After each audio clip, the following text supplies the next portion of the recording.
Hola, ¿qué tal? ¿Cómo le va? Me da gusto volverlo a encontrar aquí en Ruta 44. En los últimos días el tema de la transparencia ha sido motivo de polémica. El Congreso local realizó reformas a la ley de transparencia para armonizarlas con las reformas federales.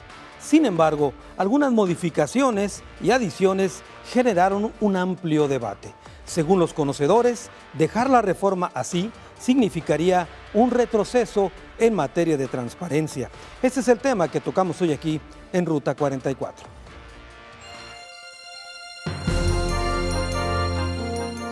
Aunque se trataba de simplemente armonizar la ley de transparencia en el Estado con las disposiciones federales, los cambios de última hora abrieron la puerta a un intenso debate. Las reformas aprobadas en el Congreso local fueron calificadas por diversas organizaciones civiles y hasta sujetos obligados como un verdadero retroceso porque suprimían avances en la rendición de cuentas. En el intento de modificación, por ejemplo, se eliminaba la justificación del argumento del daño por parte del funcionario. Bastaba con que aludiera el concepto de daño y sin necesidad de probarlo, se reservaría la información. También las modificaciones dejaban indefenso a los ciudadanos cuando consideraran que la información otorgada no era verídica y no podían impugnarla. Las polémicas reformas pusieron en la mesa el eterno debate de qué tanto hemos avanzado en transparencia y qué tan débil es nuestro avance democrático en rendición de cuentas.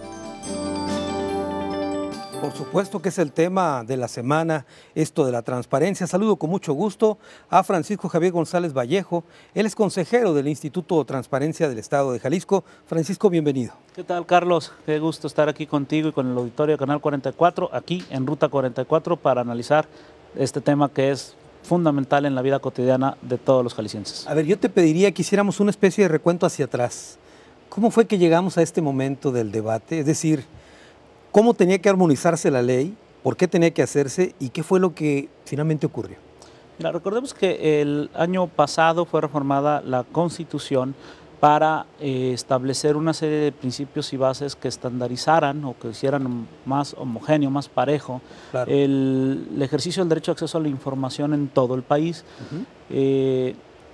Esos principios y bases se vinieron a especificar más en la Ley General de Transparencia que se aprobó este año y que obligaba a que en el transcurso de un año posterior, de aquí a febrero del año que viene, todas las demás legislaciones, tanto la federal como cada uno de los estados y del Distrito Federal, se armonizaran con esta ley. ¿Qué es eso de armonizarla? Bueno, como te decía, una de las principales motivaciones es que el derecho se protegía de manera diferente en las entidades federativas y en la federación. Y el caso más, a lo mejor más fácil de identificar, Jalisco, el estado con el plazo más corto para contestar solicitudes de información, pues evidentemente hacía que sus ciudadanos pues, tuvieran una mejor protección en ese sentido, al menos más rápido acceso a la información que entidades donde quizás el plazo era 20 días, 30 días, un mes, y que incluso en el recurso, si no te dan la información y te quejas con el órgano garante, pues también Jalisco un plazo breve de 10 días, cuando en otras entidades podría ser de 40, 50, 60, 80 días, ¿no? Entonces, lo que se trataba era de armonizar, entre otras cosas, este ejemplo de los plazos, pero también procedimientos, criterios para reservar información, criterios de qué información debe estar publicada, ya que hay catálogos de todos tamaños. El de Jalisco es un catálogo de información que debe estar publicada muy amplio, muy grande, pero hay entidades con hasta sin catálogo, ¿no? Claro. Entonces, Jalisco arranca su proceso de análisis este mismo año, hace cosa de 4 meses que el diputado Hernán Cortés presenta su iniciativa y convoca a un par de foros en donde se reciben propuestas vía electrónica, presencial, etcétera, y participamos de esos foros, pues organizaciones civiles y en este caso consejeros del ITEI. Dialogamos, enriquecemos la iniciativa, se formula un dictamen en la Comisión de Puntos Constitucionales que preside este diputado Hernán Cortés y en ese debate que hay interno, pues se hacen una serie de observaciones de avance y entendemos que se va a presentar un dictamen con este contenido al Congreso. Con esa iniciativa. Con esa iniciativa, pero enriquecida con, claro, con toda esta discusión. Se presenta a primera lectura y de primera a segunda lectura, que es lo que sigue dentro del propio trámite legislativo. ¿Algo cambia? muchas cosas cambian. Y entonces se hace la aprobación, además de que cambia, va siendo postergado, primero a solicitud, entiendo yo, de diputados de Movimiento Ciudadano, va siendo postergado la aprobación o el pase a segunda lectura, y yo creo que ese tiempo permitió que de pronto le empezaran a poner más atención diversos actores y empiezan a cambiar o a hacer cambios, y eso lo sabemos un poquito ya más a posteriori, no se sabían en lo que iba pasando. La primera lectura y la aprobación, segunda lectura hubo cambios. ¿Alguien metió mano? Mucha gente. Yo estoy convencido que no se puede saber bien quién metió mano en qué, o al menos yo no lo sé, pero sí es, digamos, un asunto de muchos actores que, a lo mejor muchos hasta bien intencionados, no siempre hay que presumir mala fe, claro, quisieron entrarle al debate. Pero lo que debieron haberlo hecho antes, ¿no? Pero lo que es un hecho es que entre la iniciativa que recibió primera lectura y la que se aprobó eran cambios, un documento distinto.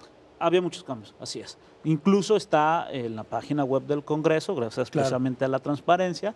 Hay un punto en la orden del día, tú ves el punto y está el dictamen, y después del dictamen, que debe contener las reformas, hay otro documento sin el sello del Congreso, con un montón de, con todos los con el articulado tal como quedó, ¿no? Claro, Francisco, tengo que hacer una pausa y ahorita continuamos con este recuento y particularmente los detalles en que cambió esta iniciativa, si te parece. Sí, cómo no. Después de la pausa platicaré con alguien que fue titular del Instituto de Transparencia y que también sabe bastante del tema.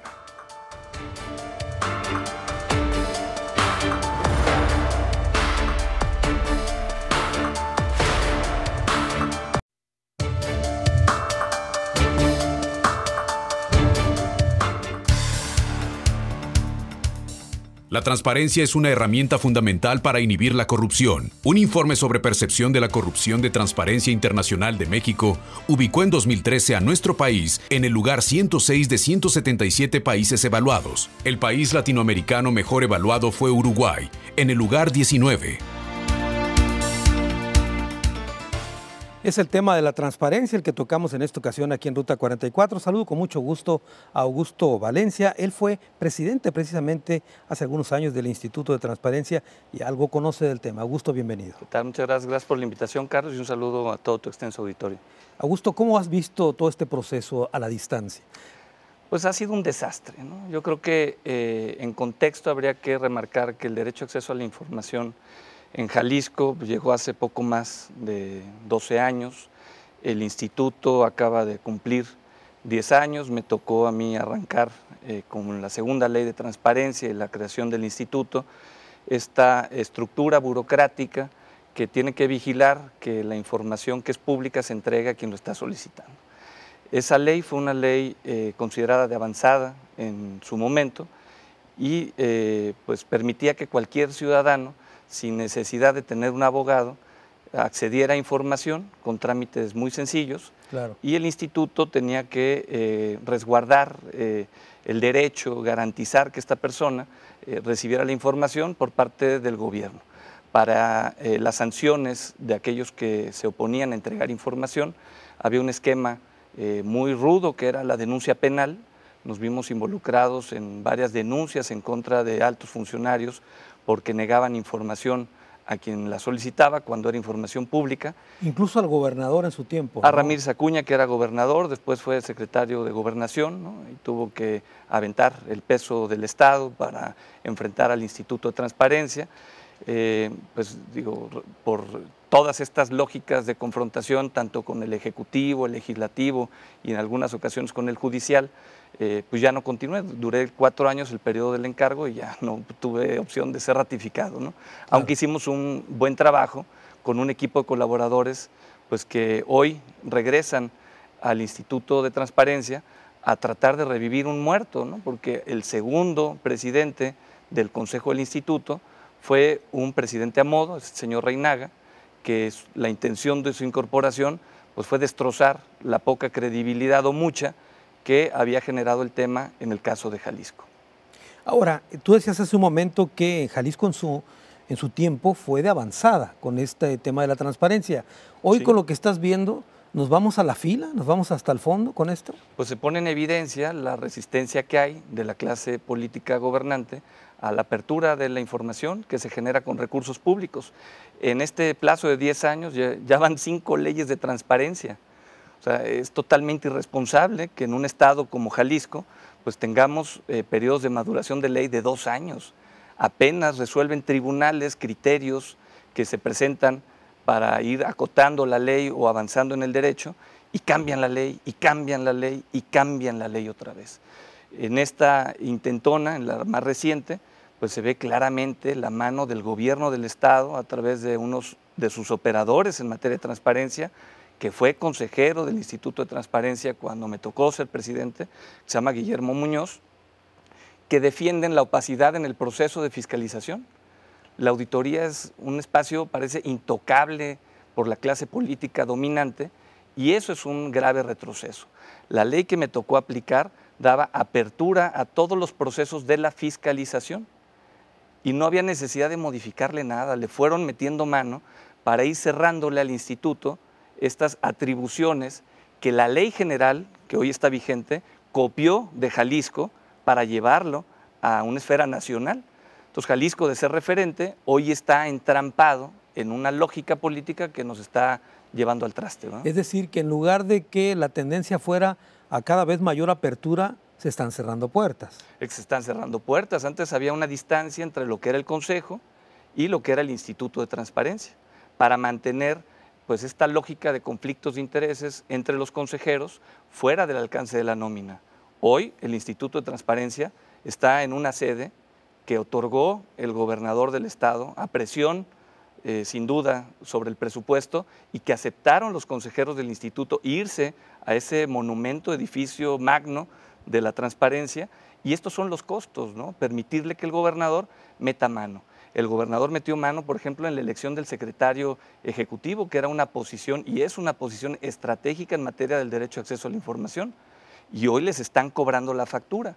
Yo lamento que en este proceso pues Cintia haya cometido, la presidenta del instituto, alguna apreciación pública que probablemente ha generado muchísima confusión al salir y tratar de justificar la intervención del gobierno del Estado. Me parece que en materia de derecho a la información eso no es conveniente. El instituto es un órgano constitucional autónomo que debe mantenerse fuera del debate pues de quienes son servidores públicos y quienes están dirigiendo la política actualmente. Y me parece que hay elementos suficientes para que el Instituto de Transparencia se recargue en instituciones, por ejemplo, como la Universidad de Guadalajara, que del inicio ha sido referente en materia de transparencia porque cumplen. Las universidades privadas, que tienen una cantidad importante de especialistas que han empujado el tema, grupos de la sociedad que han logrado capitalizar una cantidad de información que puede ser realmente importante, y no dejarle a estos diputadillos que ya se van, ¿no? Porque así los considero, que le metan y le metan mano, haciendo creerle a la población que ahora sí va la ley vitrina, y la ley no sé qué, y la ley no sé cuánto. Escuchan al ciudadano y le meten corte en aquellos puntos estratégicos que no nos permiten avanzar en el combate a la corrupción. La transparencia en Jalisco se ha vuelto un candado para mejorar en percepción de corrupción, cuando en los países serios avanzar en transparencia es disminuir la percepción de corrupción. Muy bien, vamos a continuar con el tema, Augusto, pero tengo que hacer una pausa. Después de la misma, escucharemos la opinión de un académico en torno a este tema de la transparencia.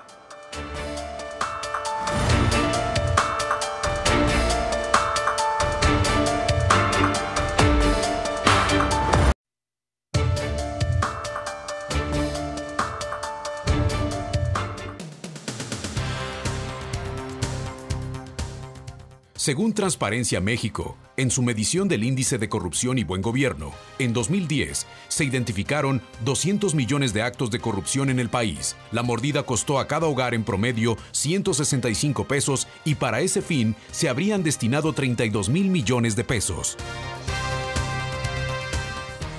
El tema de la transparencia es el que tocamos en esta ocasión. Saludo con mucho gusto a José Bautista Farías. Él es académico del Instituto Tecnológico de Estudios Superiores de Occidente, el ITESO. Bienvenido, José. ¿Qué tal, Carlos? Muchas gracias por la invitación a tu programa. Además, José es el presidente del Consejo Consultivo del Instituto de Transparencia del Estado de Jalisco. José, tú mismo advertiste cuando empezaron estas iniciativas y las reformas que algo no estaba bien, respecto a la primera iniciativa con lo que acaban de aprobar los diputados.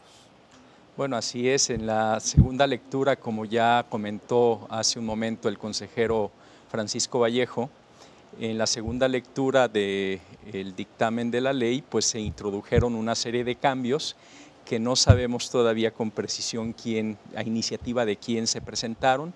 Lo que ha trascendido en la prensa es que fueron presentados por el Ejecutivo, pero a ciencia cierta no se sabe, quién introdujo una serie de cambios que efectivamente retroceden en muchas de los planteamientos que se habían trabajado inicialmente en unos foros de discusión que se abrieron especialmente para armonizar la ley general con la Ley de Transparencia de Jalisco y pues hacer que quedara pues una ley de avanzada en el Estado. A ver, para la gente que nos está viendo en este momento, José, a grosso modo, ¿cuáles serían esos cambios que trastocan el espíritu de la ley? Bueno, hay algunos los que más se han estado destacando por los medios son, por ejemplo, que la Auditoría Superior del Estado de Jalisco presenta digamos, los resultados de una auditoría de la cuenta pública, y en la ley, digamos, que presentamos varias organizaciones, se establecía que se hace pública desde el momento en que se entrega al Congreso, no al final, ya que lo hayan revisado y lo hayan acomodado. Entonces, una especie de candado contra el lavadero que luego ocurre en el Congreso. Así es. Entonces, eso nos pareció que era un retroceso. O sea, la suprimieron. La suprimieron. Otro retroceso muy importante es lo que ya se ha estado señalando, que la información focalizada, que el Instituto de Transparencia no puede establecer resoluciones vinculantes con respecto a la entrega de información focalizada, cuando es una atribución que está de hecho en la Constitución, que sus resoluciones son vinculantes.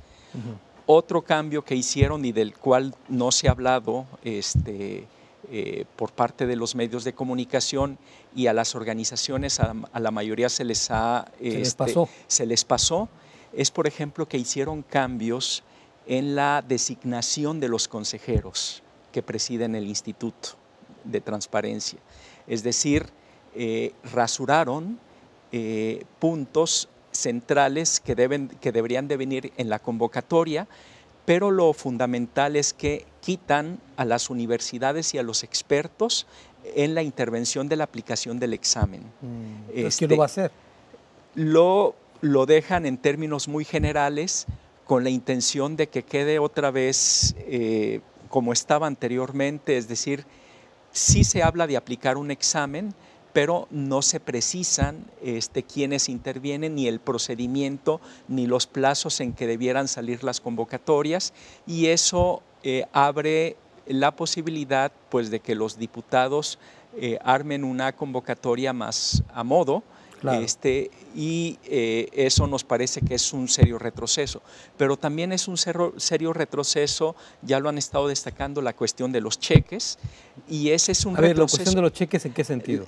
En el sentido de que en la iniciativa que se estuvo trabajando se precisan toda una serie de datos que deben contener, es decir, de dónde sale el recurso, de qué cuenta, en qué se gasta, detallar los gastos y los comprobantes, la comprobación de los gastos. Entonces, esa parte se quita y nada más se deja una descripción general. Eso es un retroceso no solo con relación a la iniciativa que se estuvo trabajando, sino también a una práctica que ya estaba en la ley. Que ya está en la ley y que además ya se hacía. Y es más, el actual gobierno en algunos casos hace esta descripción puntual de los gastos. Entonces, esa parte consideramos que es un retroceso.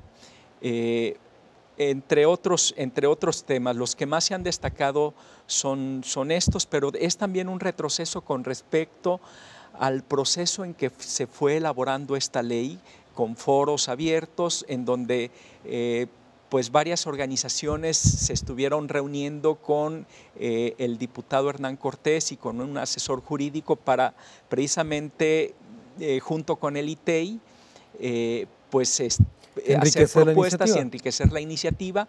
Y esto se rompe en el último momento y se quitan cosas que se habían incorporado, y eso es lo que estamos señalando que es inaceptable. ¿Es una especie de burla a la gente que participó en la convocatoria, a las organizaciones? Pues yo diría que sí, que ese intentar burlar todo un procedimiento que ya se venía trabajando, es alterar también algunos contenidos que le daban más herramientas al ciudadano para defender un derecho. Muy bien. Otro de los puntos son los plazos. Oye, José, ahí. Me cuentas ahorita porque tengo que hacer una pausa. Continuamos, por supuesto, más adelante sobre el tema. Hemos escuchado la opinión de nuestros 3 invitados. Luego del corte, nuestro tradicional cruce de caminos aquí en Ruta 44.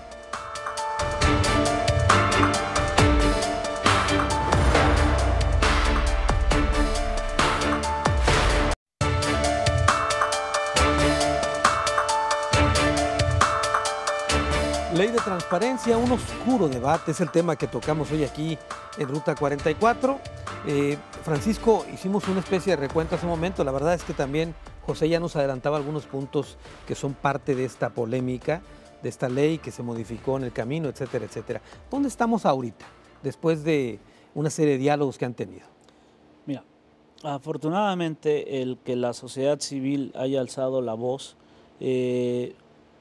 puede ser que prevenga estos retrocesos o estos impactos incluso en el ejercicio del derecho.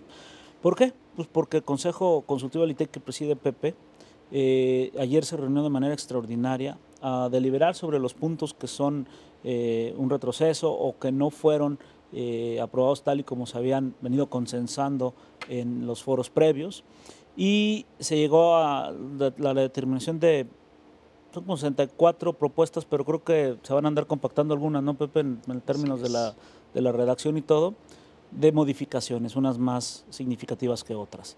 Y la idea es de que el pleno del ITEI, los 3 consejeros ciudadanos del ITEI, la podamos aprobar y remitir al Ejecutivo, quien tiene la disposición, según nos lo manifestó, de hacer las propuestas al Congreso vía observación de modificación para evitar retrocesos en la materia. A ver, tú adviertes de parte del Ejecutivo, y me refiero al gobernador, un ánimo pues de, digamos, enmendar la plana en esta materia.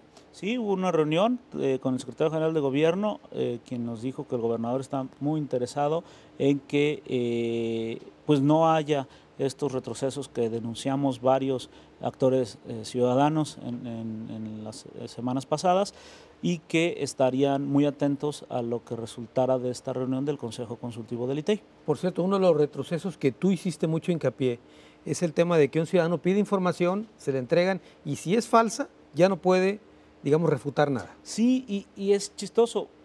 Esta disposición viene desde la Ley General, esto es una disposición anticonstitucional que nadie vio a nivel federal. Se les fue. Se les fue. Entró por ahí como una causal de improcedencia del recurso de revisión. Esto es, cuando el ciudadano se queja ante nosotros, si nos dice es que este documento no tiene la información que yo pedí, es falso, o yo tengo otros datos, no podemos entrarle ni al estudio. No procede. No procede. Entonces, es una causal que evidentemente no puede estar ahí, porque el ciudadano debe poder cuestionar la veracidad de lo que le entregan. Claro. Es si quieres, hasta asimilable a una negativa. Claro. Pues si tú me pides una información y lo que te doy es otra, o es falsa, pues me estás negando acceso a la información verdadera. Pues ¿qué caso tiene acceder a información falsa, no? Claro. Augusto Valencia, a ver, si en el ánimo del Ejecutivo está el enmendar la plana, yo te preguntaría, ¿le metieron un gol al Ejecutivo entonces? El gobernador se tiene que salir de esta discusión, ¿no? O sea, no es que él quiera enmendar la plana y que vamos viendo su instancia para que mande recomendaciones. Es muy claro, el gobierno tiene que estar replegado de esta discusión desde mi óptica, porque la experiencia dicta que el perjudicado en términos de acceso a la información para las obligaciones es el propio gobierno. Entonces no puede estar en el centro de la discusión el gobernador y su secretario general. Me parece un error rotundo citar una reunión y acudir a la reunión para discutir con un grupo de funcionarios que tienen que estar replegados de la discusión. O sea, me parece que el instituto tiene que reconsiderar esta lógica de búsqueda de comunicación con estos grupos y tendría que poner en el centro a los ciudadanos. Ya lo hicieron, han estado corrigiendo, pero tanto Cintia como Olga y Francisco tienen que replegarse, exigirle al gobierno y al Congreso que se hagan a un lado y que los ciudadanos puedan hacer las aportaciones que ellos juzguen convenientes para encontrar una ruta de, uno, vetar la ley de transparencia, que es una opción, o la otra, exigirle al gobernador, no que colabore, no, es una exigencia al gobernador, no es pedirle de favor, es irle a exigir, tumbarle la puerta en términos reales y decirle esto es lo que quieren los ciudadanos y no es negociable. ¿Por qué? Porque cuando el gobierno se mete en estas instituciones que tienen que representar el interés de los ciudadanos con esa conformación jurídica de organismos constitucionales autónomos, nada tienen que hacer los actores del poder interviniendo, porque son ellos los que van a estar regulados por esa ley. Sí, son los sujetos obligados. Claro, entonces los ciudadanos son los que tienen que irle a decir y exigir, esto es lo que queremos, el instituto ser un facilitador con los ciudadanos y tratar de enderezar pues esta institución que literalmente mató el consejo anterior, tienen que revivirla. Cintia es una mujer con muchísimo talento en la parte administrativa y conoce perfectamente el derecho de acceso a la información. Trabajamos juntos, ella fue directora de administración cuando yo fui presidente y es una de las mujeres que más sabe en materia de transparencia, junto con Francisco y junto con Olga. Son personas expertas en el tema. Entonces tienen que dejarse de involucrar en la grilla barata que el gobierno propone, en esta falsa discusión que el Congreso también sugiere, y los ciudadanos estar al centro de la discusión exigiendo, no pidiendo, es exigirle al gobierno apertura. Ahora, retomando lo que dice Augusto José, ¿no será que el instituto, como ente importante de voz para los ciudadanos, todavía no alcanza a amalgamar esta tarea? Es decir, esta postura de ser él el que aglutine las peticiones de los ciudadanos y que no se metan los sujetos obligados. Bueno, ya el propio Augusto señalaba que en el consejo anterior, cuando estuvo Jorge Reinaga, pues pasaron ahí muchas cosas y una de las cosas que pasaron justamente es el distanciamiento con las organizaciones de la sociedad civil más activas en el tema de la defensa del derecho a la información. Desde el origen, desde la forma en que fue designado Jorge Gutiérrez Reinaga, pues eso generó una inconformidad muy grande en varias organizaciones y decidieron retirar el apoyo a al Instituto de Transparencia. Y en este momento, digamos, en la ley que está vigente, se crea la figura de un consejo consultivo, que es un órgano de consulta integrado por universidades, por organismos empresariales, por organismos de la sociedad civil, que intenta un poco recuperar esa vinculación y también un poco esa confianza y ese trabajo colaborativo entre organizaciones de la sociedad civil y el ITEI. El ITEI efectivamente tendría que ser un facilitador, pero también un defensor de los ciudadanos, asumirse como tal. Esa parte me parece que tiene que fortalecerse por parte del Instituto de Transparencia, porque estamos, ya lo ha dicho muy claramente Augusto, estamos frente a un derecho que es un derecho humano y es un derecho constitucional de los ciudadanos, y ahí el gobierno sí tendría que darle espacio a los ciudadanos para que ellos sean los que se expresen y ellos sean los que propongan. A ver, José, en esta idea que tú estás diciendo de que el instituto tiene que ser un defensor más activo de los ciudadanos, perdón la analogía, pero se decía lo mismo de la Comisión de Derechos Humanos, que no tenía los suficientes dientes para morder, en este caso, a los sujetos obligados, haciendo una analogía. ¿Ocurre lo mismo con el instituto? Acá se cuenta con una legislación que sí da herramientas y que sí da atribuciones al ITEI para que haga una defensa, digamos, proactiva del derecho a la información de los ciudadanos. Lo que está, digamos, faltando es que haya una mayor alianza entre las organizaciones ciudadanas que también defienden este derecho y ejercen su derecho a saber, para que no solamente mejorar el marco jurídico, sino también ejercer una mayor defensa en la práctica del derecho. Muy bien, tengo que hacer una pausa. Después de la misma le voy a pedir a Francisco que nos platique un poquito de un término que es usado y abusado, creo yo, cuando los funcionarios reservan la información.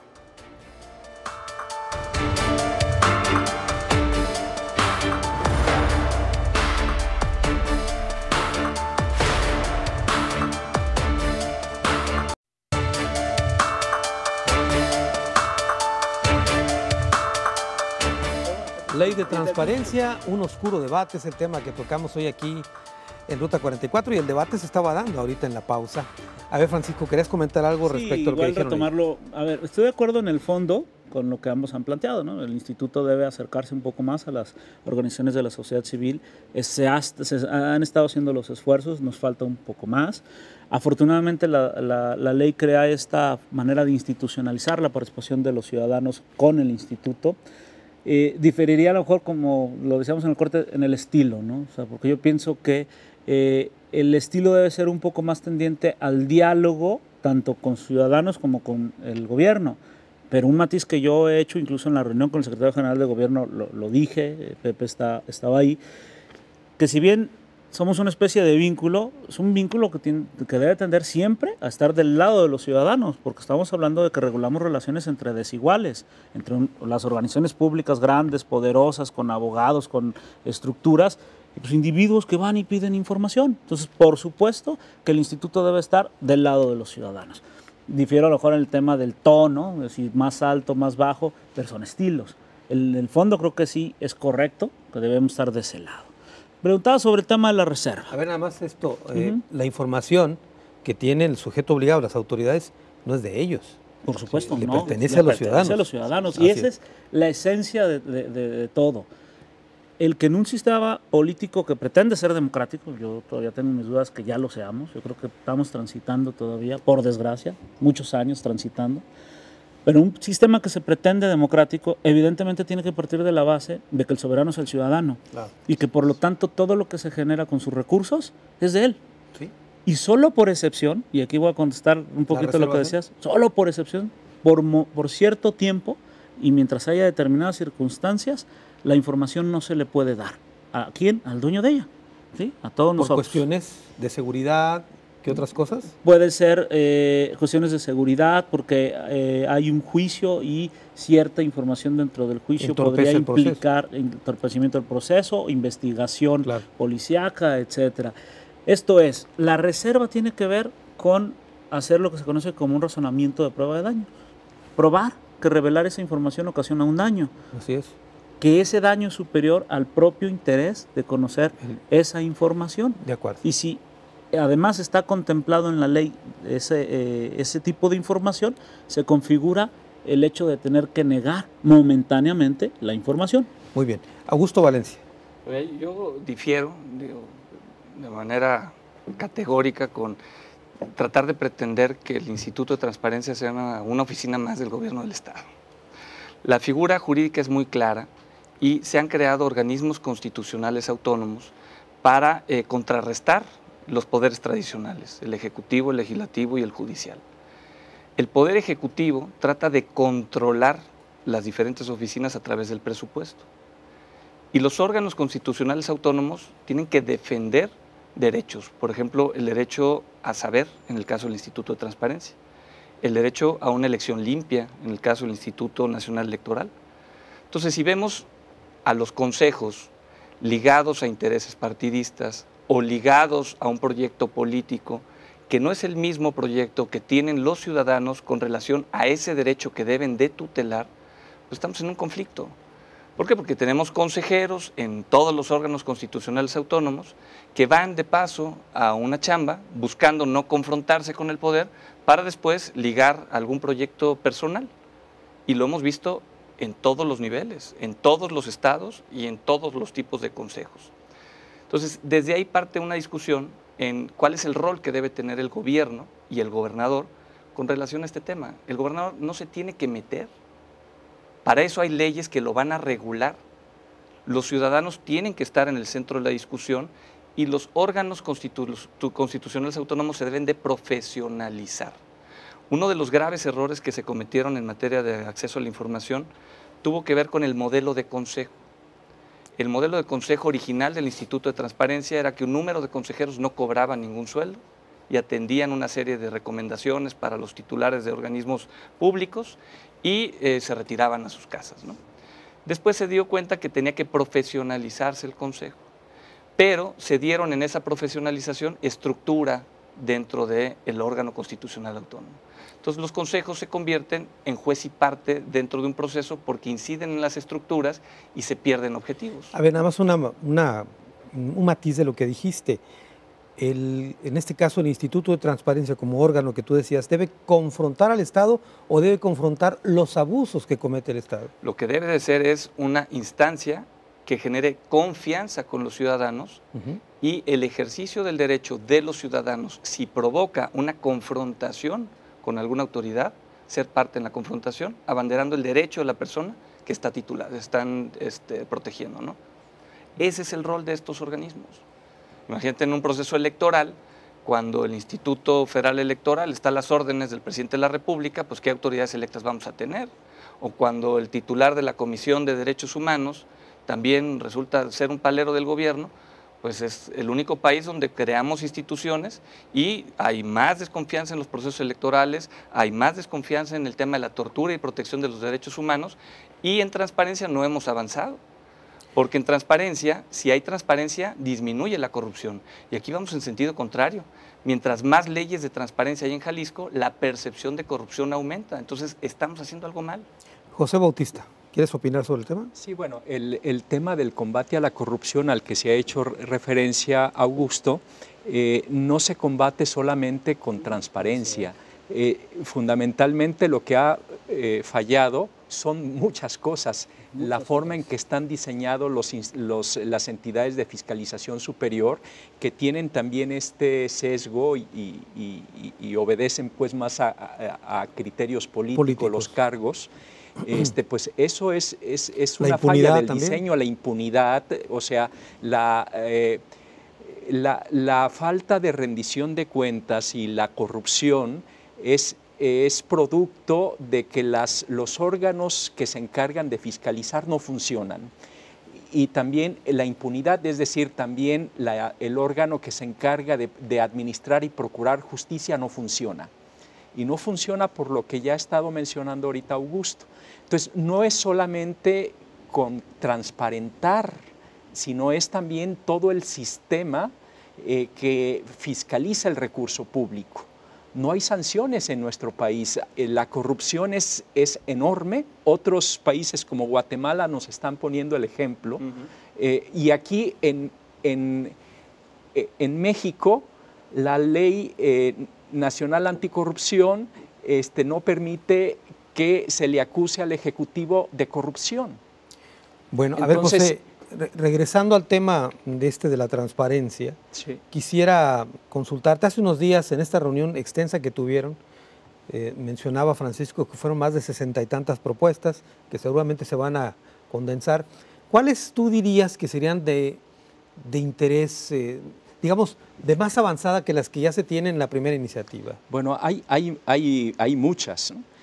Por ejemplo, ahorita de lo que recuerdo es que se va a solicitar el que todos los funcionarios de alto nivel, pero también los candidatos a puestos de elección popular, se incluya el 3 de 3. Es decir, que hagan su declaración de interés, que hagan su declaración fiscal y que hagan su declaración patrimonial. Claro. Eso me parece que es un avance. Otra cosa que se estuvo comentando y se propuso el día de ayer es que los subejercicios presupuestales del gobierno, pero además los recursos adicionales que recibe el gobierno, tiene que ser información pública. No tiene que ponerse como información a la voluntad del Ejecutivo el proporcionarla. Otra propuesta que se formuló es que no se puede exigir las mismas obligaciones de transparencia a las organizaciones que apoyan candidaturas independientes que a los en igual circunstancia que los partidos políticos. Entonces ahí estamos viendo que hay una pretensión de intentar ponerle más trabas a las candidaturas independientes, sobre todo aquellas organizaciones que los apoyan, que los proponen. Sí estamos de acuerdo en que esas organizaciones den cuenta del recurso público que reciben, pero no que se les obligue a cumplir con todo lo que se le pide a los partidos políticos. Claro, a ver, tengo que hacer una última pausa, regreso a las conclusiones del programa.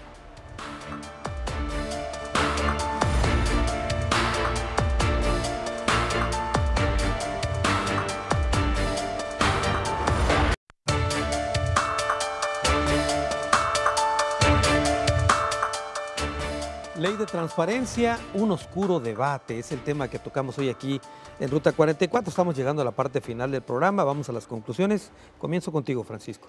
Así es, mira, muy rápido, se han tocado varios temas en los que yo tendría matices y a lo mejor abiertas opiniones distintas.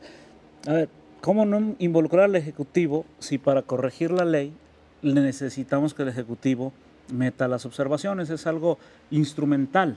¿Sí me explico? Esto es, están en el centro los ciudadanos, están en el centro que ayer nos reunimos todos ahí, todos los ciudadanos, porque luego también ese discurso de ciudadano, el gobierno no ciudadano, que no son marcianos, ¿no? Son ciudadanos también. Entonces, están en el centro los ciudadanos, estuvimos reunidos ayer, ya Pepe habló de algunas de las propuestas, unas van a poder entrar por la vía del gobernador en cuanto al veto y otras a lo mejor tendrán que ser iniciativa, porque no, por cuestión ya no dan los tiempos. Legal, no dan los tiempos y el proceso. Y el proceso. El gobernador tiene que vetar solo lo que los diputados aprobaron, ¿sí? Observar lo que los diputados aprobaron. Entonces, pues, ¿por qué está el gobernador metido? Pues porque lo necesitamos. Así de sencillo, en el proceso legislativo no podemos hacer otra cosa. Efectivamente, el papel del ITEI está del lado de los ciudadanos, pero yo creo que en una tónica de diálogo permanente, no de tirar puertas. Y creo yo que la tarea la hemos hecho los tres, en la medida de nuestras posibilidades. No hemos recibido, al menos no que me lo haya comentado Cintia, que es quien recibe la administración, presiones del Ejecutivo de ningún tipo, al menos en este tiempo que yo llevo de consejero, para decir, oigan, no entreguen esa información o algo, porque si no, no les voy a dar dinero. Hasta ahorita no lo hemos hecho así. Efectivamente, como dice Pepe, a lo mejor en otras organizaciones puede haber ese esquema. Tú mismo estás denunciando algunas otras. Al menos en el ITEI, afortunadamente, no nos ha pasado eso y yo, en lo personal, no lo aceptaría. Por eso, cuando estas reformas salieron de esta manera, yo salí a decir que había problemas. Cintia y Olga ayer se unieron a esa manifestación. Tardaron una semana, pues a lo mejor en lo que aclaraban bien y estudiaban muy bien los temas. El que yo salí primero, pues fue precisamente porque rápidamente me documenté. Claro. Es un asunto a lo mejor de qué tan rápido se sale la gestión y que a lo mejor incluso, entiendo que Augusto, yo creo que ahorita te lo estoy diciendo apenas, ayer salimos ya con una postura conjunta los tres consejeros de decir, estas son nuestras críticas. Y hay críticas de los tres consejeros ahí. Muy bien. Augusto Valencia. Yo creo que el gobierno se metió hasta el tuétano en el consejo anterior, ¿no? En el Instituto de Transparencia, y hoy Cintia, Olga y Francisco están en una tarea de revivir un muerto, ¿no? Es real, es una tarea titánica, y yo confío en que Cintia lo va a lograr coordinando los esfuerzos del consejo y de la estructura operativa.